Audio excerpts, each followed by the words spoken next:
diácono Roy Urrego, por lo cual nosotros sabemos que el Espíritu Santo lo usa para traer la palabra, y vamos a escuchar lo que nuestro Señor nos habla hoy. Abra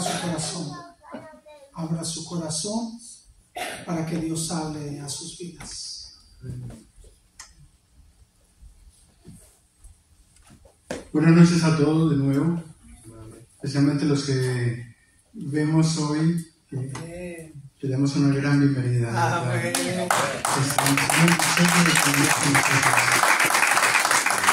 Y para nosotros eso es de verdad un honor. Amén. Saberles haciendo parte de esa familia. Es una familia de fe. Amén. Donde el amor abunda. Ustedes mismos se van a dar cuenta. Amén. Vamos a ponernos en las manos del Señor en una oración breve. Señor, te damos gracias, glorioso Padre Celestial, por la oportunidad que nos das de estar aquí reunidos. Lo hacemos, Señor, en tu nombre, poniéndonos en tus manos. Sé tu, Señor, abriendo tus brazos y acogiéndonos, Padre. Llegamos a ti con la ferviente fe de que es tu voluntad que nos ha permitido llegar hasta este lugar. Así es. Bendícenos y que seas tú hablándonos a través de esta palabra que me has permitido preparar. En el nombre de Jesús. Amén. Amén. Amén. He titulado este mensaje Conocer la verdad. Conocer la verdad es algo que todos buscamos. Desde la creación del hombre por naturaleza siempre ha querido conocer la verdad. Siempre ha querido saber un poco más de lo que ve, de lo que conoce, de lo que Dios le permite conocer. Nosotros podemos ver que hay situaciones en las que nos preguntamos si es cierto que hay personas viviendo en la luna. ¿Ha existido vida antes de lo que nosotros conocemos? ¿Realmente existen los seres extraterrestres?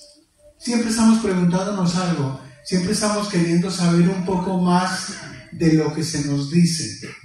A veces nos metemos en problemas por estar tratando de auscultar cosas de las cuales dudamos, especialmente en nuestras relaciones personales. Pero es la naturaleza del hombre.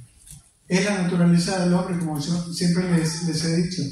Recordemos que Eva, por ejemplo, fue instruida sobre los árboles que debía tomar o de los que podía comer y a los que no se podía acercar. Entonces, sin embargo, se le creó esa duda. ¿Cómo así? ¿Y por qué de ese árbol no puedo comer?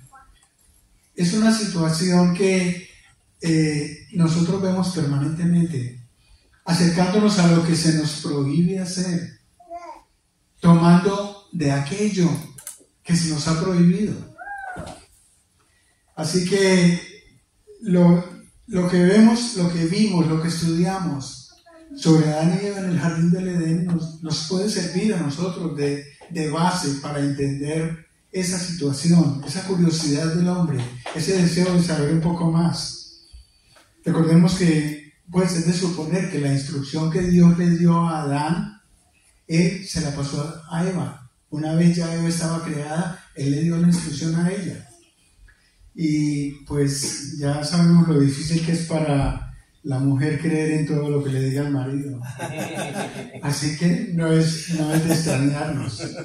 Ahora, dice Génesis capítulo 2, 16 al 18. A ver si lo tenemos aquí para que vamos viendo las citas acá a los que no tienen sus Biblias. Génesis capítulo 2, verso 16 al 18 nos dice: Y mandó Jehová Dios al hombre diciendo: De todo árbol del huerto podrás comer, mas del árbol de la ciencia del bien y del mal no comerás, porque el día que de él comieres, ciertamente morirás.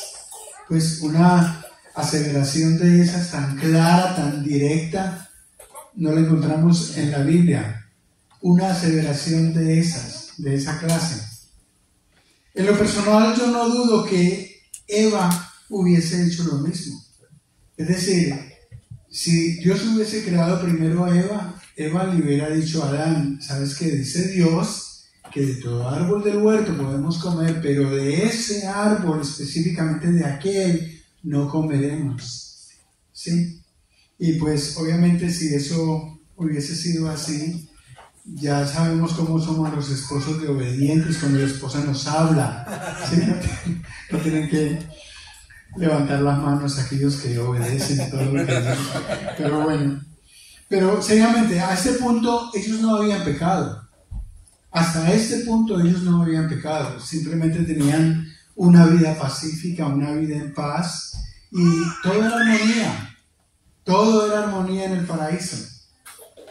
Pero debemos reconocer que la naturaleza con que Dios creó al hombre le llevó a experimentar un poco más, a averiguar un poco más, a conocer un poco más de lo que Dios le había permitido saber. Me atrevo a decir esto porque cuando Dios creó el universo, la palabra enfatiza: y vio Dios que todo lo que había creado era bueno. Entonces, Adán y Eva, los animales, el jardín, todo era bueno. Había una paz que se podía respirar en el ambiente.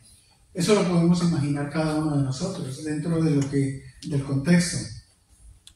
En otras palabras, Dios creó al hombre con la facultad de escoger entre lo bueno y lo malo. Dios le dio esa capacidad, le dio esa facultad. Alguien decía, cuando Dios sopló sobre el hombre y nos dice claramente la palabra, que Dios le hizo a su imagen y semejanza. En el capítulo 1, verso 26, y creó Dios al hombre y mujer los creó a su imagen y semejanza. Y eso sucedió en un periodo de tiempo que ya lo hemos estudiado antes, un periodo de tiempo del hebreo yom, que quiere decir periodo de tiempo. No sabemos qué tan extenso fue ese periodo de tiempo. Pero durante ese periodo de tiempo había paz, había armonía, no había de qué preocuparse. Pero yo diría que Dios creó al hombre, pero Aquí hay algo que nosotros debemos auscultar un poco, que es la obediencia. Yo diría que si a uno de los niños les pongo aquí a un lado una canasta con frutas y a este lado les pongo un pastel, sí, un pastel de chocolate con masmelos, y le digo, de todo lo que hay en esta canasta, de todas las frutas que hay en esta canasta puedes comer, pero de ese pastel no lo toques. Entonces le estoy creando al niño una inquietud. Bueno, ¿y por qué es que ese pastel va a mirar más el pastel que las frutas? ¿Me siguen? Entonces podemos decir que hasta qué punto, si Dios no le hubiese mostrado ese árbol a Adán y Eva no se habría arrimado a él. Pero noten que toda su atención estaba puesta en ese árbol, en vez de toda la naturaleza, la creación hermosa que tenía a su alrededor. Y esas son de las cosas que yo me pongo a analizar un poco. Hasta qué punto Dios estaba de verdad probándolo. Yo me atrevo a preguntar, ¿creen ustedes que si Dios no le hubiese mencionado el árbol de la ciencia del bien y del mal a Adán y por supuesto a Eva, de pronto ellos no se hubieran acercado a él? Es una posibilidad. Yo creo que Eva no se habría ido a rondar el árbol, no se hubiera preguntado, ¿y por qué de la prohibición?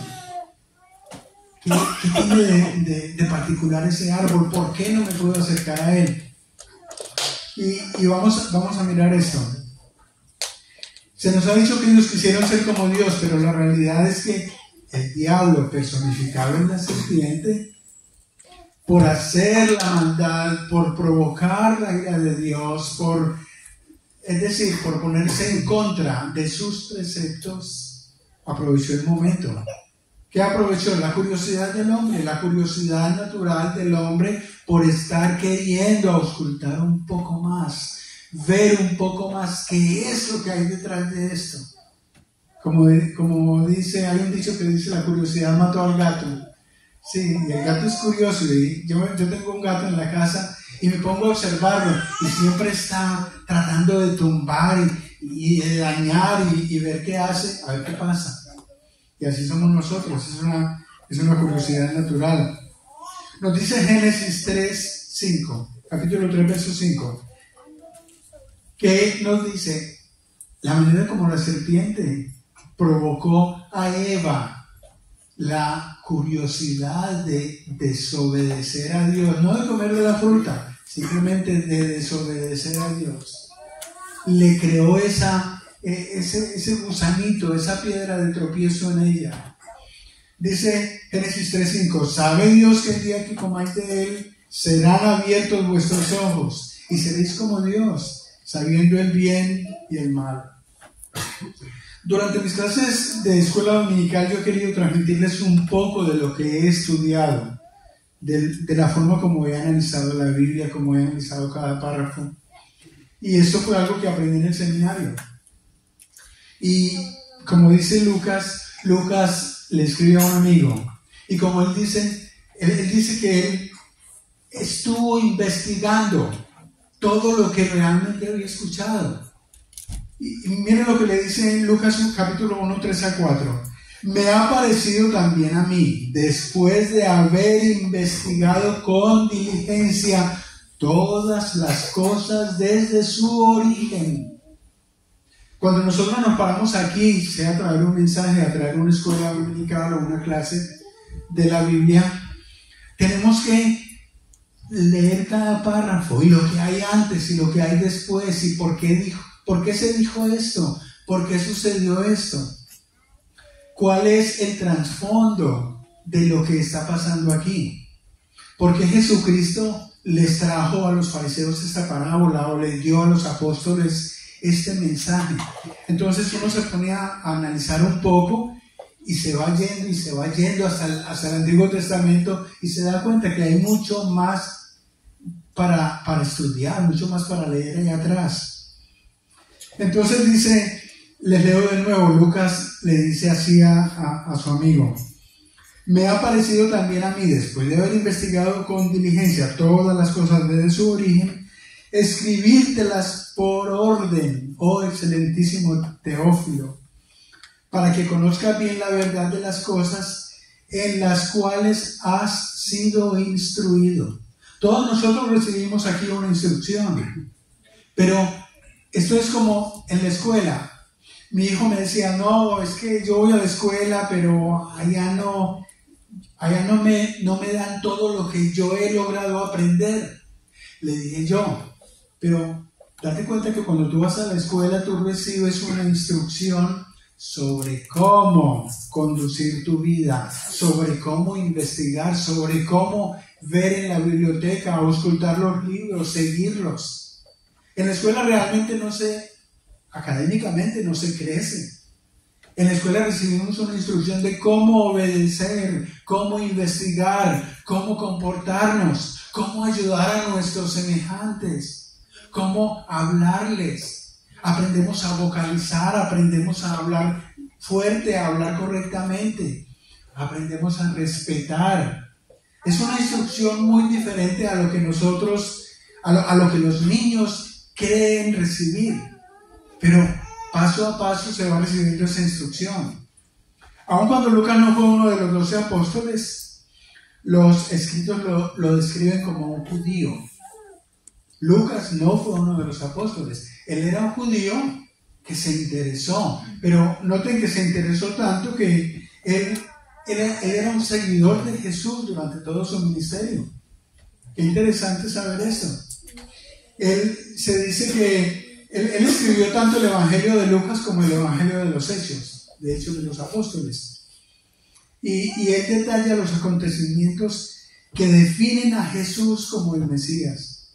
Por eso se hace interesante leer sobre Lucas, por la manera detallada como él va mostrando, nos va describiendo lo que estaba pasando, lo que pasó con Jesucristo.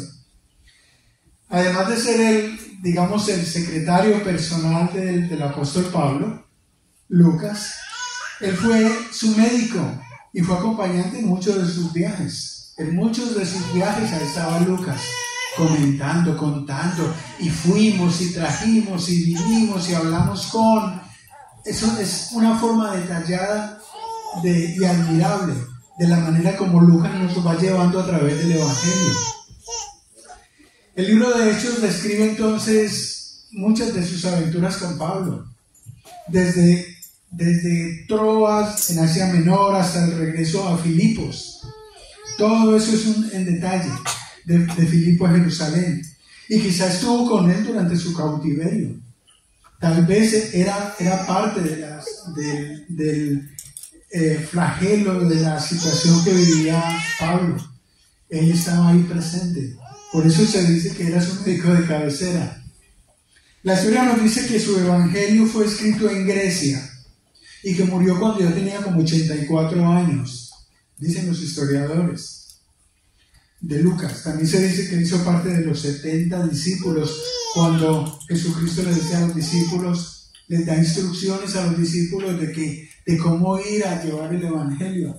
Entonces se cree que él era uno de los 70 que conoció personalmente a Jesús, claro. Y esto lo leemos en el capítulo 10.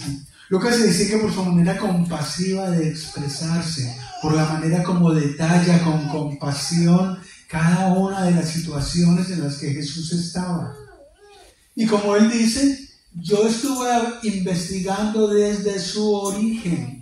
Entonces podemos imaginar a Lucas yendo sobre cada una de las personas. Tú conociste a Jesús, cómo era él y qué fue lo que hizo, y entonces cuando vino y cuando fue, cómo se comportó, y él fue anotando todo eso.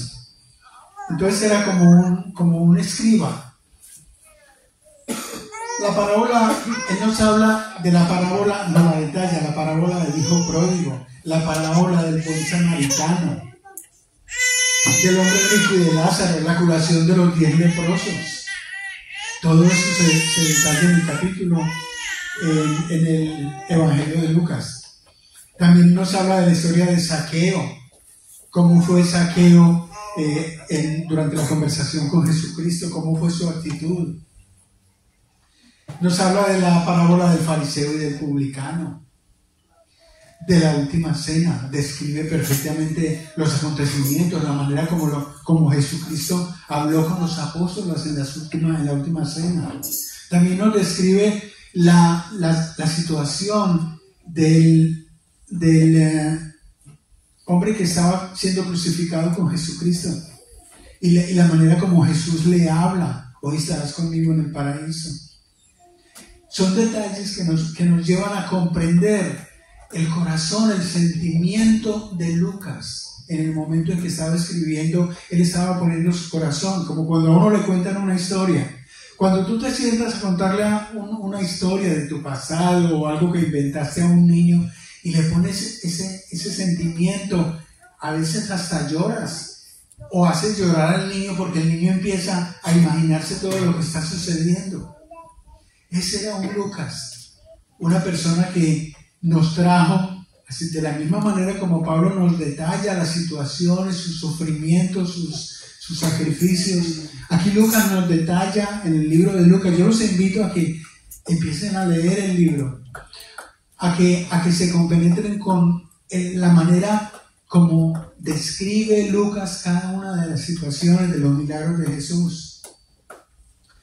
Para ser convincentes sobre cualquier verdad, para ser convincentes sobre cualquier cosa que nosotros queramos hablar y que nos crean, entonces a veces recurrimos a los detalles, a veces recurrimos a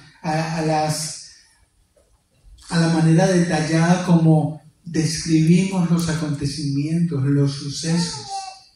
¿De acuerdo? Regularmente, porque entre más detalles damos, más convincentes nos hacemos de lo que estamos contando. Así que esto nos lleva como un ejemplo de esa descripción ofrecida por Lucas, nos lleva a un ejemplo de lo que es la verdad tal y como nosotros queremos expresarla. Tenemos un ejemplo de ello, desde el verso 5 hasta el 25, en el primer capítulo del Evangelio de Lucas, nos detalla lo sucedido con el sacerdote Zacarías, a ver si algunos lo recuerdan. ¿Qué pasó con el sacerdote Zacarías? Él no creía que su mujer, que era estéril, iba a tener un hijo, iba a tener un bebé. Y cuando el ángel se le aparece y le habla, entonces él lo duda. ¿Y qué pasa?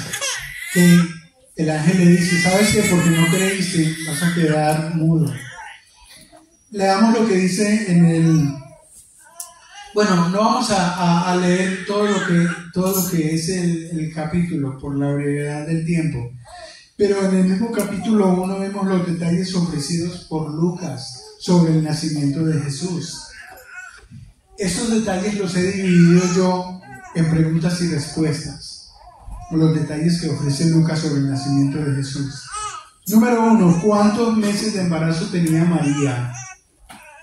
¿Cuántos meses de embarazo tenía María cuando le fue anunciado por el ángel Gabriel que estaba esperando un bebé?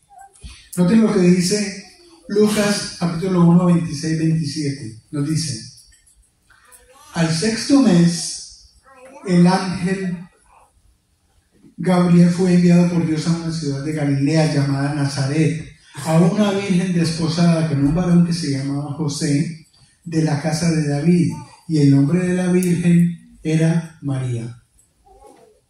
Número 2, ¿qué le dijo el ángel Gabriel a María? A ver si algunos estaban ahí o lo recuerdan. Le dice, en Lucas capítulo 1 tenemos en el capítulo 1 del verso 30 al 33. Entonces el ángel le dijo, María, no temas, porque has hallado gracia delante de Dios. Y ahora concebirás en tu vientre y darás a luz un hijo, llamarás su nombre Jesús. Este será grande y será llamado Hijo del Altísimo, y el Señor Dios le dará el trono de David su padre, y reinará sobre la casa de Jacob para siempre, y su reino no tendrá fin. Número 3, brevemente, ¿qué explicación le dio el ángel Gabriel a María sobre su estado? Lucas capítulo 1, vamos al verso 35. Respondiendo el ángel le dijo, el Espíritu Santo vendrá sobre ti, y el poder del Altísimo te cubrirá con su sombra, por lo cual también el santo ser que nacerá será llamado Hijo de Dios. Número 4. ¿Cuál fue la respuesta de María ante la explicación dada por el ángel Gabriel? Lo leemos también en Lucas capítulo 1, verso 38. Entonces María dijo, he aquí la sierva del Señor, hágase conmigo conforme a tu palabra. Número 5. ¿Qué le dijo Elizabeth a María cuando recibió su visita? ¿Recuerdan cuando María va a visitar a su prima Elizabeth? Ella le habla en ese momento, observen. Dice, exclamó a gran voz y dijo, bendita tú entre las mujeres y bendito el fruto de tu vientre. ¿Por qué se me concede esto a mí, que la madre de mi Señor venga a mí? Porque tan pronto como llegó la voz de tu salutación a mis oídos, la criatura saltó de alegría en mi vientre. Es un detalle hermoso, es conmovedor. Es conmovedor leer estas palabras, este detalle ofrecido por Lucas sobre esta salutación, sobre este saludo que llega María a donde su prima Elizabeth, y ella le responde de esa manera. Y entonces aquí hay lo que se llama la Magnificat, que es la respuesta de María. Y me voy a atrever a leerles esto para que ustedes lo tengan en cuenta. El cántico comienza con la frase en latín, Magnificat anima mea Dominum. Para los que no saben latín, eso traduce, proclama mi alma la grandeza del Señor. Es hermoso. Proclama mi alma la grandeza del Señor. Mire, Lucas capítulo 1, del 46 al 45 dice, Entonces María dijo: engrandece mi alma al Señor, y mi espíritu se regocija en Dios mi Salvador, porque ha mirado la bajeza de su sierva. Pues he aquí, desde ahora me dirán bienaventuradas todas las generaciones.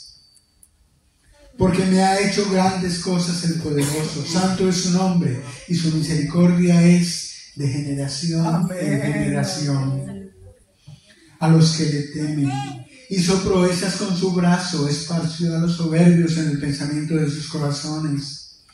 Quitó de los tronos a los poderosos y exaltó a los humildes. A los hambrientos calmó de bienes, y a los ricos envió vacíos. Socorrió a Israel su siervo, acordándose de la misericordia de la cual habló a nuestros padres, para con Abraham y su descendencia para siempre. Aquí tenemos a una joven humilde. El pastor nos decía en la clase anterior que ella tendría 16 años, 15, 16 años.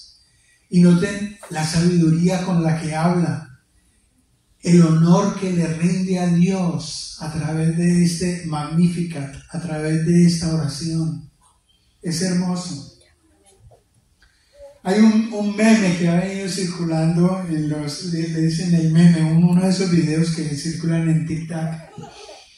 Yo sé que ustedes no miran mucho el teléfono cuando se trata de TikTok, pero hay uno que habla sobre el filósofo Sócrates. Para los que no saben quién es Sócrates, ¿todos saben quién es Sócrates? Pues claro, es el maestro de Platón. ¿Sí saben quién es Platón? Pues el maestro de Aristóteles. ¿Sí saben quién es Aristóteles? Bueno, estoy hablando de los filósofos de Grecia. Grecia sí saben dónde queda, ¿no? Está allá. Pero es importante esto. Me gusta porque dice: alguien vino a Sócrates y le dijo: oye, Sócrates, ¿sabes lo que acabo de oír que dijo tu amigo? ¿Sabes lo que acabo de oír sobre tu amigo? Entonces Sócrates le responde, un filósofo así bien serio le dice: un momento, antes de que lo digas, haré pasar tu relato por 3 filtros. ¿Ok? Haré pasar tu relato por 3, antes de que empieces a hablar. Antes de que me digas qué fue lo que dijo mi amigo de mí. ¿Sí? Él dice: ¿has comprobado si lo que vienes a decirme es bueno? ¿Has comprobado si lo que vienes a decirme es verdad? Primer filtro. Entonces él le dice: no, solamente lo escuché y vengo a decirlo. Ok, entonces hagámoslo pasar por el segundo filtro. Lo que vienes a decirme que dijo mi amigo de mí es bueno. No, al contrario, es bien malo. Ok. Quiero que lo pasemos por el tercer filtro. ¿Me va a beneficiar a mí el saber lo que dijo mi amigo de mí? Pues no. Entonces, ¿sabes qué? No me lo digas. No necesito saberlo. Y de verdad que eso nos lleva a nosotros a pensar. Cuando tú escuchas que alguien viene a contarte algo, que alguien viene a decirte algo, no necesariamente de alguien, pero alguien viene a contarte algo y tú dices: ¿me será necesario saber eso que vienen a contarme? ¿Es verdad lo que vienen a contarme? ¿Me va a beneficiar el conocer eso? Yo diría que en las últimas semanas yo he estado hablando sobre el tema de la Navidad. Y yo he venido a hablar de José y María. Hemos conocido aquí, para ustedes que no estaban, les he hablado de los 3 Reyes Magos. Les he hablado de los pastores. ¿Sí? ¿Han estado aquí ustedes? Les he hablado de los ángeles. Y hay una cosa importante. ¿Es eso cierto? Yo creo que sí, porque lo hemos leído en la Biblia y ha sido testificado por varios de los evangelistas. Y nos han dado, a ciencia cierta, un detallado un detallado testimonio de lo que estuvo pasando por allá. Si yo aquí escucho a alguno de ustedes diciéndome las penalidades, las vicisitudes, los problemas que tuvieron pasando la frontera, yo lo voy a creer, porque ustedes me van a detallar todas las dificultades y las experiencias y es lo mismo cuando nosotros leemos en la Biblia lo que Jesús hizo, las vicisitudes que pasó Pablo, y cuando viene alguien como Lucas a contarnos con detalles todas estas cosas, ahí tiene que haber algo de cierto. Ahora la pregunta es, ¿nos conviene a nosotros saber eso? ¿Ustedes qué dicen? Nos conviene saber que Jesucristo nació en un pesebre, nos conviene saber, como lo detalla Lucas, de que todo esto habían sido profecías desde 750 años antes de que naciera Jesús. Ya había sido dicho de que nacería en un pesebre, de que nacería de una virgen, de que iba a nacer en un establo, de que iba a ser maltratado, de su ministerio y de que iba a ser crucificado. A nosotros nos conviene saber eso para poder amar a Jesucristo, para poderlo poner en nuestro corazón, para poder decir, Señor, si tú sufriste tanto por mí, ¿cómo no voy a entregarme a ti? Si tú me mostraste el camino que conduce a tu Padre, ¿cómo no voy yo a creer? ¿Cómo no me voy a poner en tus manos? ¿Cómo no voy a seguirte? Para saber que yo quiero estar allá en ese lugar que tú fuiste a preparar para mí. Entonces hay verdades que nos hacen falta en nuestra vida espiritual, en nuestro diario caminar. Yo he tocado entonces el tema de Lucas porque sus escritos demuestran el sentimiento de sus vivencias. A nosotros se nos tiene que hacer creíble todo lo que leemos en la palabra de Dios. La palabra de Dios es verdad. A mí nadie me convence de que con sus libritos y que ¿cómo es que dicen los testigos de Jehová? Que lo que dice el apóstol, ¿cómo se llama el apóstol que ellos mencionan? Los testigos de Jehová. Los russellistas, Charles Russell.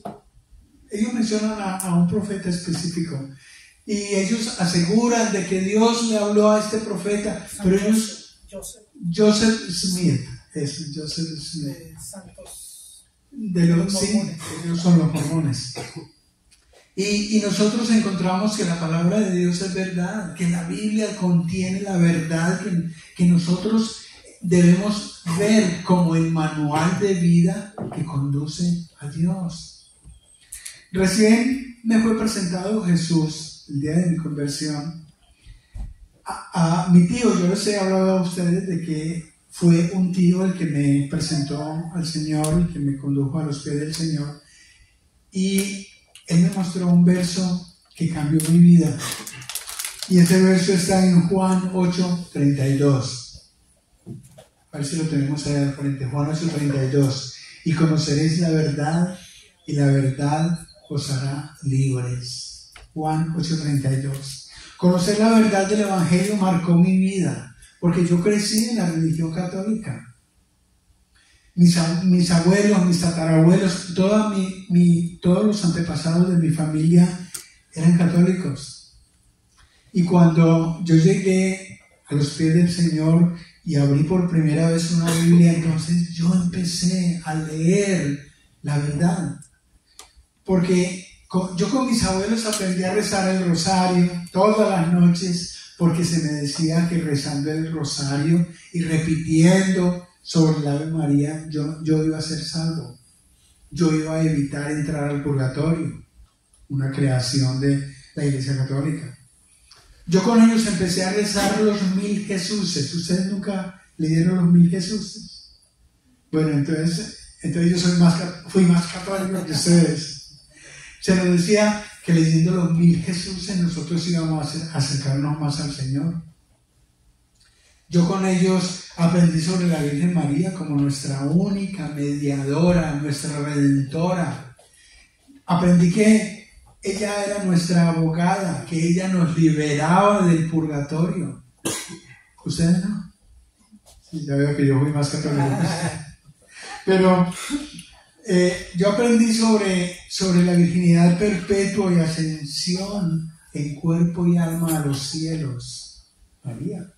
Así nos enseñaron los abuelos, o me enseñaron los abuelos en la Iglesia Católica, que María fue levantada en cuerpo y alma, virgen. Nunca se nos dijo que ella había tenido hijos o más hijos que Jesucristo. Sí se nos dijo que ella había sido virgen, pero que permaneció virgen y fue llevada a los cielos levantada en cuerpo y alma como virgen. Se nos habló de las diferentes vírgenes que debíamos de adorar, que la Guadalupana, que la Virgen del Carmen, que la Virgen del Perpetuo Socorro y un montón de vírgenes más. O sea que tenía varias hermanas. Yo con la religión católica fui instruido sobre los pecados veniales y los pecados mortales, ¿sí? Yo con ellos me enseñaron también sobre la función de cada uno de los santos, que Santa Lucía, que te ayudaba con la vista, que Santa Rita, que te ayudaba a encontrar cosas que se te perdían, no sé, a ver si de pronto algo me recuerda.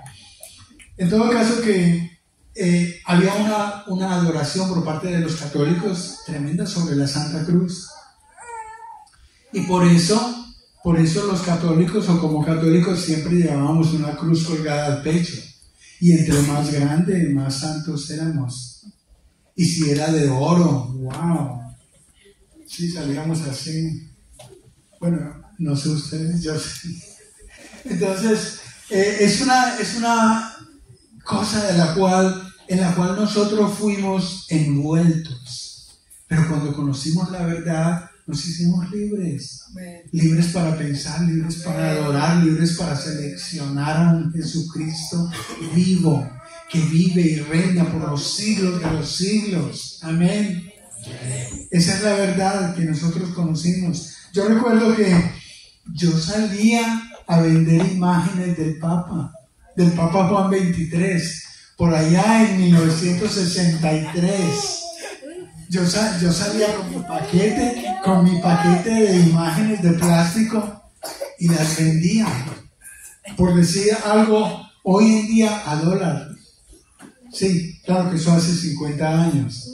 Yo tenía 11 años. Para los que les gusta la matemática, ya les estoy diciendo cuántos años tengo. Pero habían una cantidad de dogmas y tradiciones de los que nosotros éramos esclavos, me atrevo a decir eso. Pues era todo eso verdad. Pues yo me atrevo a decir que no, que todo eso eran simplemente doctrinas. Como a ninguno de los que crecimos en la Iglesia Católica se nos presentó la Biblia, a nadie se nos abrió una Biblia, entonces nosotros creíamos que todo lo que nos estaban diciendo que practicáramos era la verdad, así de simple.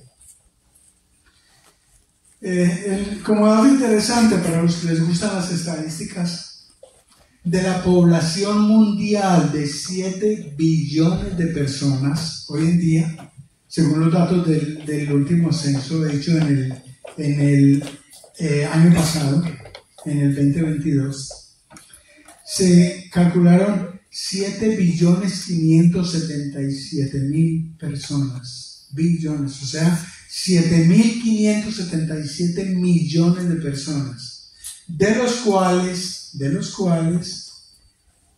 los católicos son 1.700.000. 1 billón. Ahora, ustedes se preguntan, entonces, ¿cuántos somos los cristianos? 2.300.000. 2 billones, gloria a Dios. O sea que los que nos hemos convertido somos muchos, hemos incrementado el número de personas que creen que Jesucristo es el Hijo de Dios, que nació y reinó y resucitó después de morir y al tercer día, y que ahora vive y reina con Dios, con su Padre en los cielos. Cuando conocemos y aceptamos a Jesús como nuestro Señor y Salvador, entendemos cuál es realmente el camino que conduce al Padre. Entendemos la muerte de Jesucristo. Entendemos el propósito de Dios en la humanidad, en nuestras vidas. Y entonces podemos decir que Él es el mediador y podemos asegurar que Él es el mediador ante Dios por nuestros pecados. No es la Virgen María, no son los santos canonizados por la Iglesia Católica. Es una verdad tremenda. Y a veces tememos decir abiertamente que no somos hijos de la Iglesia Católica, que no creemos en la Iglesia Católica Romana. Ahora, y mucho menos que nos vamos a arrodillar delante de una imagen, que la vamos a adorar, mucho menos eso.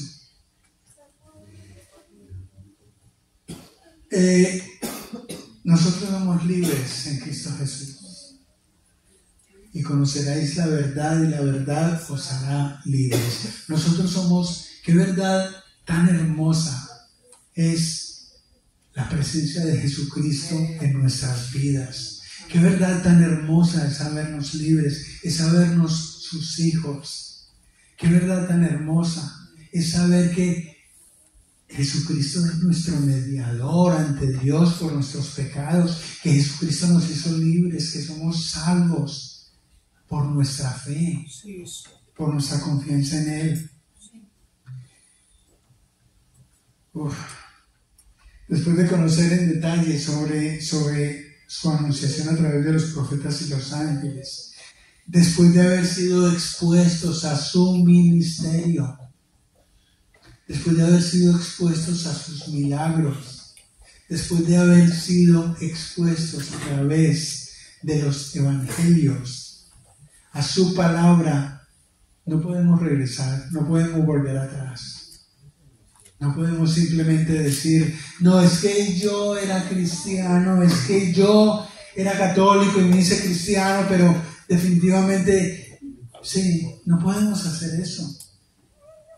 Porque la verdad nos ha hecho libres.